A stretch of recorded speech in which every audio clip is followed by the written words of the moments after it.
guys? Welcome to another After Hours here at Battlefield Vegas. You guys know Jimmy. Good evening. You guys know John. Glad to be back, man. Back with us again. And today we got a new guest here. This is Kyle. Kyle, tell us about you, man. How's it going, guys? I did active 5 years Marine Corps, infantry, Afghan once, 13th MEU. Kind of been a lot of places with the MEU, but Afghan was still probably the funnest. Yeah, the funnest. Funnest, I guess. Yeah, the dirtiest. Yeah, the dirtiest. When you There you actually go. get to do your job, it's kind of nice. So. There you go. Now you're here with us. Yeah. All right, good to have you, brother. Good to have you. All right, so talking about Afghanistan. You guys, what'd you do in Afghanistan, Kyle? We got there, the whole transition thing, moved out in the sector, probably about 3.5, 4 months out in Kajaki, Helmand Province. Kind of detached from everybody else. We were on an OP out by ourselves.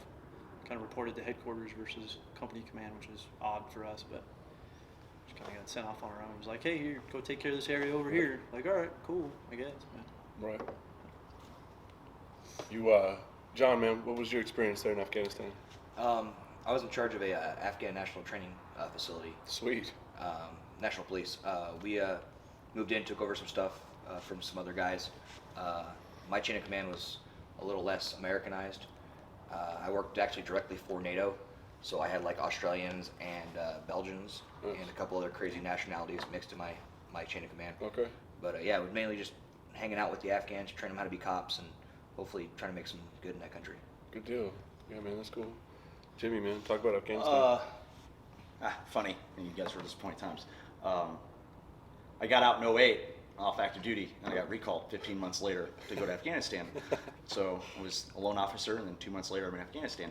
So I was in. So I got tasked out to be on a provincial reconstruction team, Kunar. I was in Kunar Province in RC East out of Camp Wright, and our job was there to facilitate, because I worked for the Navy at the time, facilitate the Navy meeting with like local village elders, the governor of Kunar, Governor Wahidi, providing security for them while they did their hearts and minds nonsense. And then we also were security for like USA, Department of States, and engineers to make sure roads, schools, and hospitals are being built. So we're like the muscle. So we're on site if anything happened. We would do our job, drop the hammer.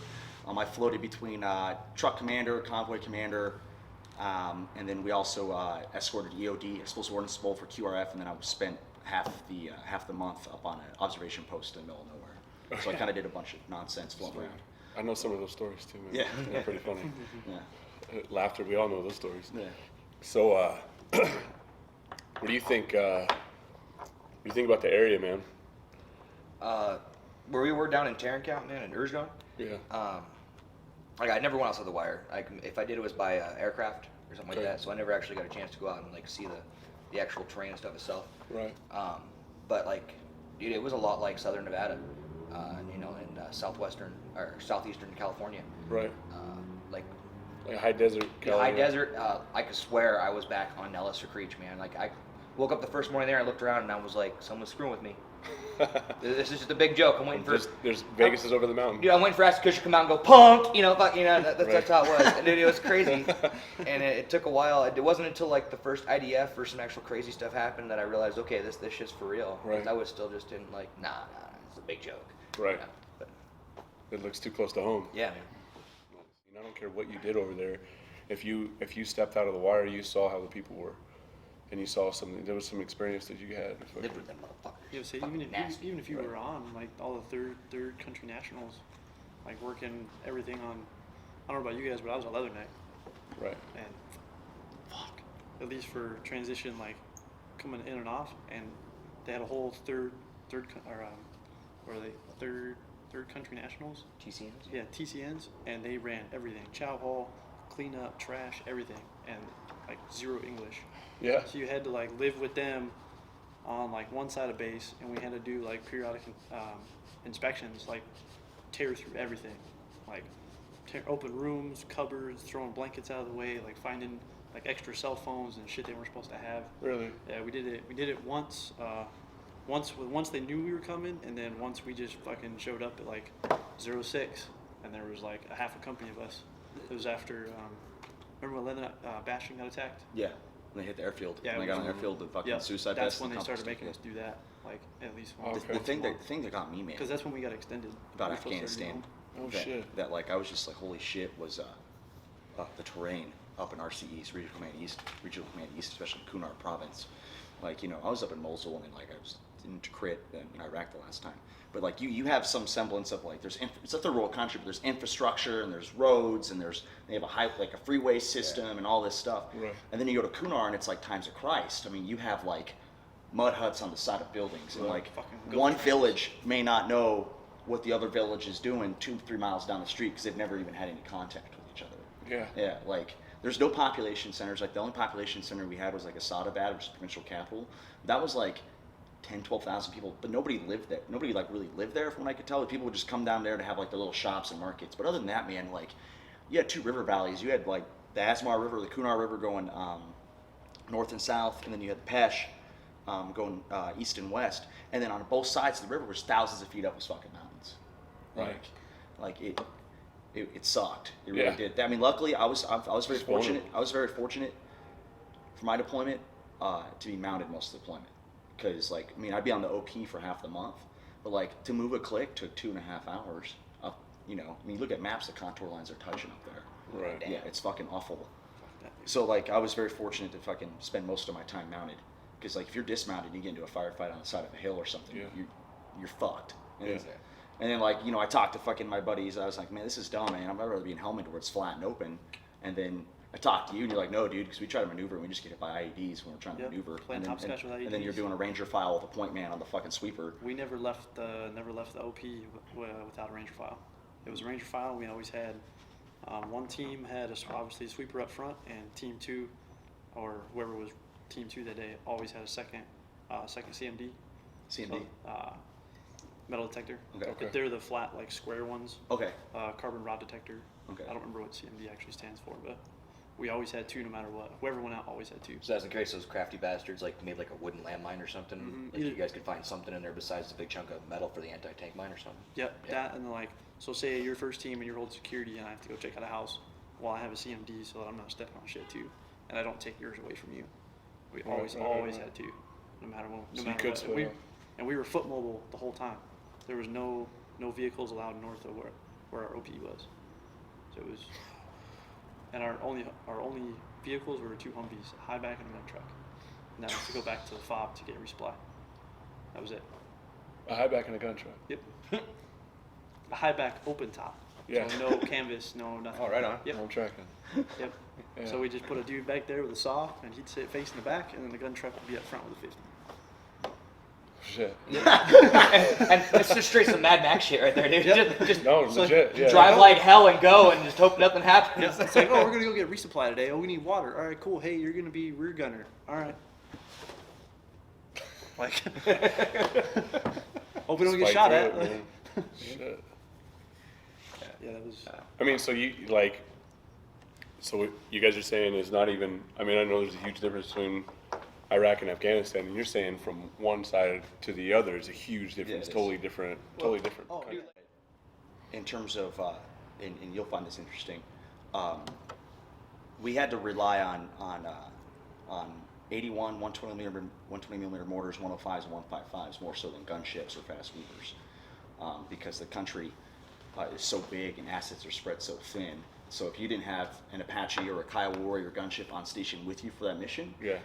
if you couldn't get a hold of one, you know, in the AO, Yeah. like you were waiting 30, 40 minutes in Jalalabad airfield to get a gunship to fucking help Really? you guys out. So the whole valley, the whole river from Kunar River Valley and the Pesh, every cop had guns. We used to call them big guns or like mortars. Yeah. And you had your TRPs and your Blue Force trackers. So if you're getting contact, you just get on the hook really quick. You know, call Cop Michigan or Able Maine or Hanukkah Miracle or Fortress or whoever. Right. Be like, hey, I'm in contact. I need you to hit target reference point. You know, whatever. And it's because they're already pre-plotted on your maps, and then you just adjust off that. And then they would do stuff. We were getting shot up so bad during the spring that we did linebacker going up the Pesh River Valley, Yeah. where we would just get cover by 155s and 120s the whole length of the Yeah, trip. So see, every we time we never pass even- through a new battle space, like Able May and linebacker, they go Roger and start shooting on both sides of the river valley, you know, stuff like that. 'Cause yeah, we we never even Yeah. talked to any of those guys, man. The only time that I think we used mortars was just returning mortar. Yeah. We had our Charlies were all just returning mortar fires. Good old IDF Like, fight. yeah, otherwise, like you said, like we had little birds, man, Yeah. or we had whoever. We had Yeah. some kind of freaking, Yeah. some kind of bird in the air. Yeah. That's where Fixed. all the money went to you Fi- guys. Fixed. We didn't have Fixed. any of that. Typical Marines Yeah. talking shit Fi- about fixed Army wing, money. Fixed wing up there, like fixed wing, whether it was fast movers or like B2s or whatever, you know, you could get them on occasion, but if they're floating in your air, they're generally tasked out doing something else. Yeah. You know, so Yeah. and if they were sitting on Jalabad Airfield or Bagram, you're waiting a while. You know, so you gotta fight, and sometimes maneuver, and then use indirect. So Half hour's a lifetime, dude. yeah, so you got to use your indirect, and like I've said before, I told you before, some of these brawls we get into, and like we get into like a 3.5 hour brawl with some guys, and it's funny because that's like nothing. Cause you talk to the line platoons operating in the area, line companies like, oh yeah, bro, we got to do a 12-hour firefight the other day, just banging it out from ridge line to ridge line, and you're like, Yeah. holy shit, you know, and then you talk to these guys down there. What you're like? Was it like fire teams taking on squads and stuff? Depending on the day, see, they didn't really mess with us too much because it was them just trying to bait us into IED ambushes. Okay. That's what it was. It'd be whatever far away. They'd take a couple pop shots and they'd try and pull us in, which we never fell for because we knew that's what they were trying to do. Right. But when we first got there, we had a mortar on the OP and it got taken away for some reason. I don't know why. And then the fob behind us already had to use a minimum of 3 power charges to reach where we were. Other than that, we had 2 predators on station, like 12 hours a day. No shit. That was it. Like no cobras, no Right. no. Out in help- Indian yeah, country. But no- even no but RE even stuff. even dropping in, I mean, even freaking mortar. You're talking about. Yeah, we didn't have any mortars. Nothing. Nothing. All we had was already. They took the one you had. We had there was a 60 on the OP when we got there. Right. And one of our squad leaders was like shit hot with mortars. That's what he did. That's what he'd been doing for like 12 years. Yeah. And he was like, "Fuck yeah, I got a mortar tube," and he had like 2 other mortar guys there with him. And then headquarters came over and saw the tube and saw no gun book, and they took it away Because they didn't have the book with it. because they didn't have a gun book. No TM. Yeah. No material. They didn't have like how many rounds had been through it, so they didn't know if it was safe anymore. Safer than not having it. Yeah, exactly. So we're like, cool. Now we have a tow missile over here that nobody knows how to use, Right. and Artie that's fucking 4 clicks that way. You're saying And it's then, tripling. yeah, and then when you actually get into where like we would have taken contact, dude, we would have had to call. Hopefully, UAV on station had weapons on it. Well, Hopefully. Similar story. We had our OP because we had bull run in Shiloh because I was at a camp right, and Shiloh was right outside the gate. It's like a 3-minute hump up the mountain, but like depending on what you're doing on fucking bull run, it was an hour and a half to 2.5 hours depending on your movement speed and stuff, you know. Yeah. Get up there. It's that old Soviet bunker on top of a mountain peak, surrounded by triple strand concertina wire, and then we had crew serves. We had the crew serves, and then we had the command launch unit for the javelin, but no javelin. But like we could still use the thermals at night, Yeah. which helped. And then it was surrounded by Claymore mines. And then we got resupplied by a donkey every day, bringing up chow and stuff. That's awesome. Yeah, and Mermaid strapped to a donkey. and dude. but it like but if we needed to call like a fire mission, if we had to call a fire mission, we had to be in a no shit firefight. But if we wanted like, because shit would get spooky at night, especially if you've been there for 6-7 months and you're Call for a loom at least. yeah, well, that's what I'm gonna get into. So like, shit was getting weird because we're on top of the mountain overlooking the whole river valley, north and south, and then you can see the lights on top of the ridge line at night, about a click and a half away, because you can see them there because they're moving supplies and stuff.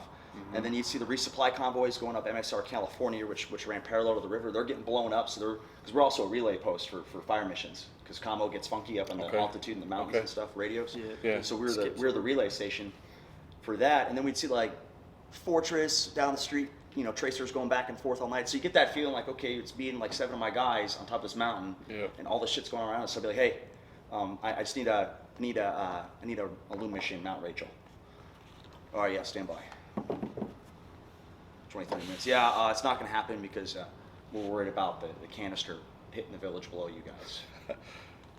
It doesn't hurt anything. Yeah. So we talked about getting. So we had a couple guys that were training on mortars, getting our own mortar up there, Yeah. like Yeah. a 60. So like, hey, if we could shoot a loom, Yeah. do that. No, you can't have a mortar up there. I'm like, all right, fine. So it ended up being like, if we got that fuzzy feeling, like we get our pop-up flares, Yeah. our star clusters, Yeah. or shooting pop-up flares from the 203 Yeah. at the mountain, just to kind of Right. like look at stuff, you know. Like it was Just like get shadows, weird, yeah. weird war, man. It really was. It And really I'll tell was. you, man, Loom will trip you out with some shadows too. Mm-hmm. It It'll doesn't- start because it's That's constantly yeah, moving. and it's moving, The way yeah. that it And then moves and it does its different things. You see shit doing this. Yeah, it'll flash and kind of get like a little strobe light Yeah. going on. So Yeah. you'd be like, "What?" While the-" it's moving, and so then you'll it's see moving, shit so it's doing flashing, this. and you're like, you know,